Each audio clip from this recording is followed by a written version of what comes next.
जनतेसाठी कुणाशी भेटणारा आपला चॅनल सत्यमुख।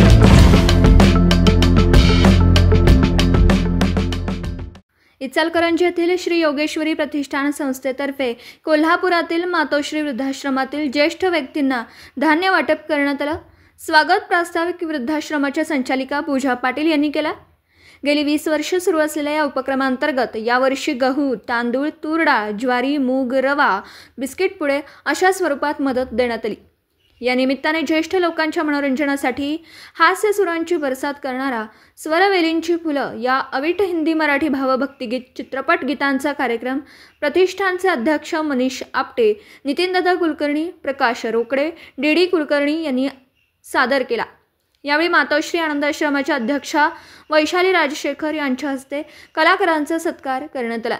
हा उपक्रम यशस्वी करण्यासाठी सुनील प्रभुदेसाई, डॉक्टर प्रसाद रानडे, विराज मोरे, रवी घोरपडे, संजय पुजारी, मनीष आपटे, डी कुलकर्णी, अमोल जाधव, प्रकाश रोकडे, राजू शेट्टी, अनिकेत मालंडकर, श्रीधर जाधव आदींचं सहकार्य लाभलं।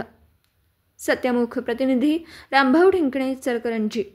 जनतेसाठी कुणाशीही भेटणारा आपला सत्यमुख। लाईक करा, शेअर करा आणि बेल आयकॉन ऑन करा। मित्रांनो, विसरू नका।